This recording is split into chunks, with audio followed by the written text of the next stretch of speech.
Just finally, I've spent the last few days reporting across the state of Florida.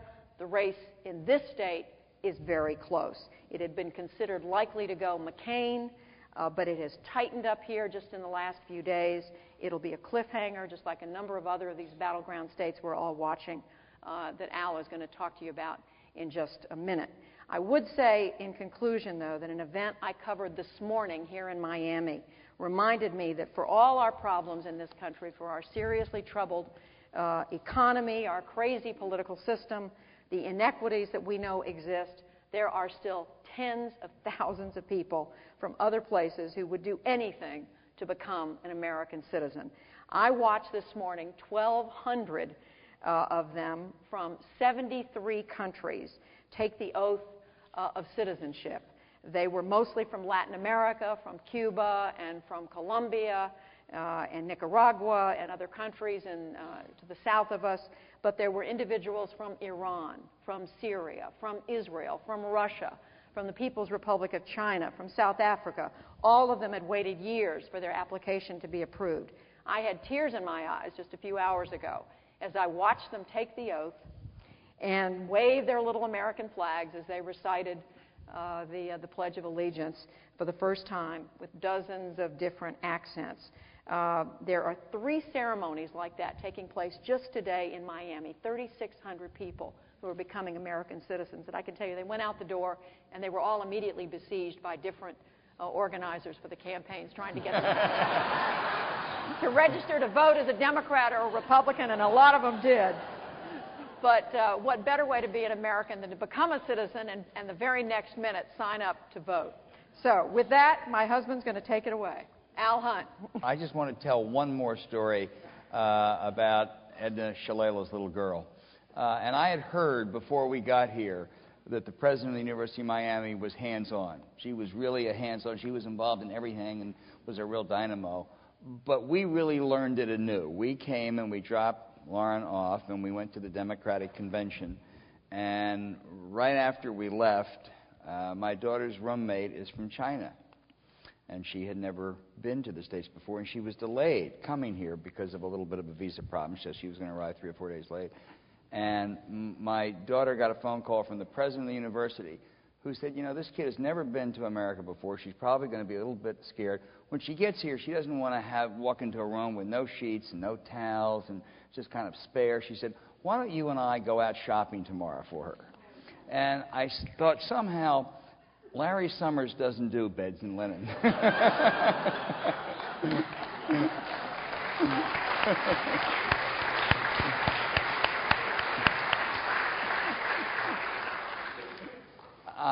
I do want to pick up on many of the things that Judy just spoke about. You didn't mention Sarah Palin. We have to be very careful in the media when we talk about Sarah Palin. We want to be very sensitive to not being sexist. But I must tell you, I really do think that she is the prettiest vice presidential candidate since John Edwards.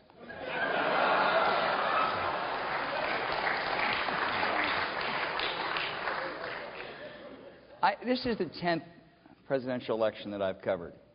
And I have to tell you, there's a tendency when you get old to say you've seen it before. You know, we've been there, we've done that. A certain amount of unhealthy cynicism as opposed to healthy skepticism creeps in.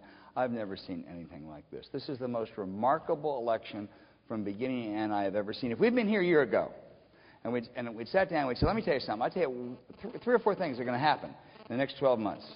First of all, this freshman African-American from Illinois is going to beat the most vaunted Democratic political machine that we've seen in modern America. Yeah, come on, seriously. Yeah, run a good race, maybe even get 47% of the vote in New Hampshire, but win, no. And secondly, John McCain, who at that point was probably about 3% in the polls, and it's plus or minus 5, so we didn't know if he was 8 or minus 2, that he's going to come back and he's going to capture the nomination of a party that basically despises him. And then after that, he is going to pick for his running mate, while his campaign mantra is experience counts, he is going to pick the person who 2 years ago or 2.5 years ago was the mayor of Wasilla, Alaska, whose foreign policy experience is looking across the Bering Straits.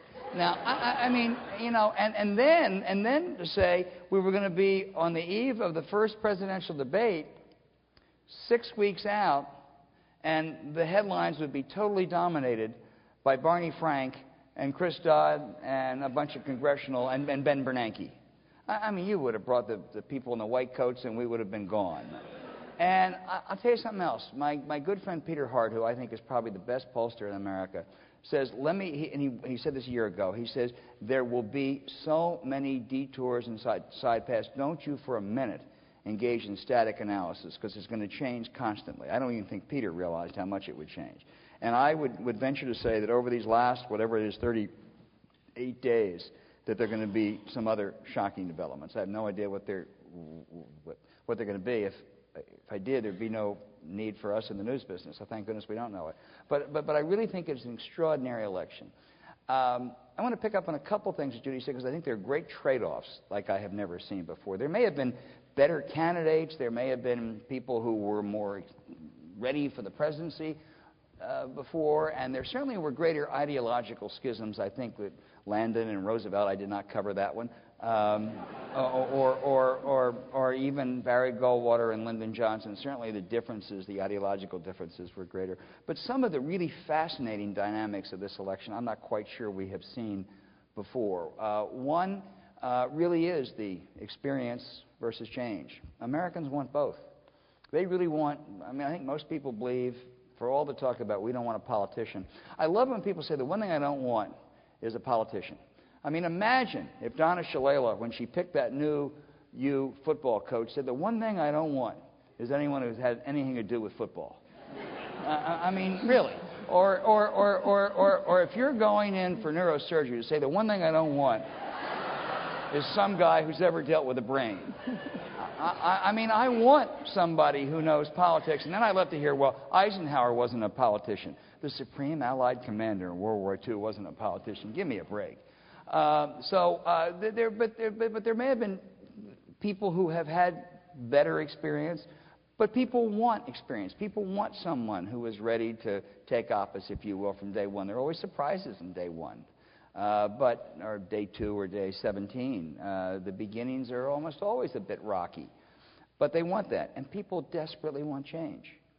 I mean, I think there really is, if you look at this question that pollsters always ask in the right track, wrong direction about America, we are as pessimistic as any time we have been in modern polling, as pessimistic as we were during Watergate. People think the country is just not doing well. It's not a specific complaint about the war or about the economy or about health care, about anything specific. It's just in general, we're not doing well, and they desperately want change, and they want change in Washington.